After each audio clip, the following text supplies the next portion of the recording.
ఆ పార్టీ కేంద్రంలో అధికారంలో ఉంది. అంతేనా, కనిపించే ప్రతి రాష్ట్రం నాదే అంటూ కశ్మీర్ నుంచి కన్యాకుమారి వరకు దేశవ్యాప్తంగా అల్లుకుపోతోంది. ఈశాన్య త్రిపుర నుంచి పశ్చిమాన మహారాష్ట్ర వరకు గతంలో ఎప్పుడు అడుగుపెట్టని చోట కూడా నేరుగా అధికారం చేపడుతోంది.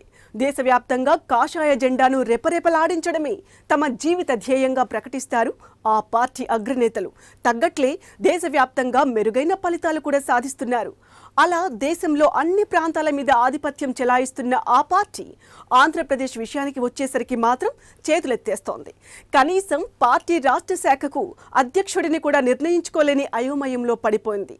రథసారథిని ఎన్నుకోలేక సతమతమవుతున్న ఆ పార్టీ దుస్థితి ఏంటో ఇప్పుడు చూద్దాం.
బీజేపీపై ప్రధాని నరేంద్ర మోదీపై ముఖ్యమంత్రి చంద్రబాబు సహా టీడీపీ నేతలు విరుచుకుపడుతున్న వేళ రాష్ట్ర అధ్యక్షుడు దూకుడుగా లేకపోతే బీజేపీకి ఇబ్బందికరంగా మారుతుందనే భావనకు అగ్రనేతలు వచ్చారు. ఈ నేపథ్యంలో రాష్ట్ర అధ్యక్షుడి పదవికి మాణిక్యాలరావు, సోము వీర్రాజు, కన్నా లక్ష్మీనారాయణ పేర్లను పరిశీలించింది. వీరు ముగ్గురు కూడా కాపు సామాజిక వర్గానికి చెందిన వారే కావడం గమనార్హం. చివరికి వీరిలో మాణిక్యాలరావు వైపు అధిష్టానం మొగ్గు చూపింది.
ఇలాంటి సమయంలో బీజేపీ అధిష్టాన నేతలకు మాణిక్యాలరావు షాక్ ఇచ్చారు.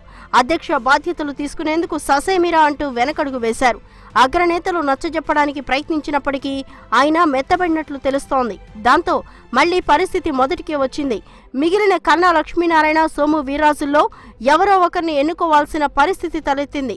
కన్నాకు పదవి ఇవ్వడానికి అధిష్టానం సిద్ధమైన క్యాడర్ నుంచి తీవ్ర వ్యతిరేకత వచ్చినట్లు సమాచారం. వేరే పార్టీ నుంచి వచ్చిన నేతకు ఏకంగా అధ్యక్ష బాధ్యతలు అప్పగించడంపై చాలా మంది నేతలు కూడా కినుక వహిస్తున్నారట.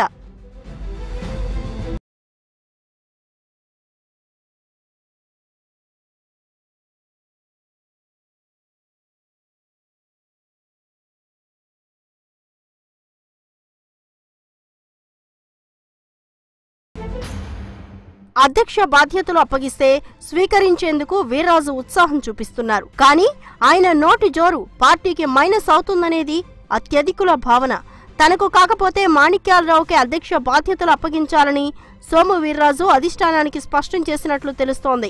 ఈ పరిణామాలను నిశితంగా గమనిస్తున్న కన్నా లక్ష్మీనారాయణ తనదైన వ్యూహాలకు పదును పెడుతున్నట్లు తెలుస్తోంది. పార్టీలో చేరి 4 ఏళ్లు దాటుతున్నా ఇప్పటి వరకు ఎలాంటి ప్రాధాన్యత లభించలేదు.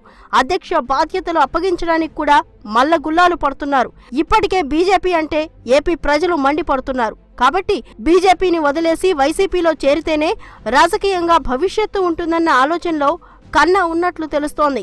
బీజేపీ అధ్యక్షుడిని ఖరారు చేస్తే కన్నా నిర్ణయం తీసుకుంటారని తెలుస్తోంది.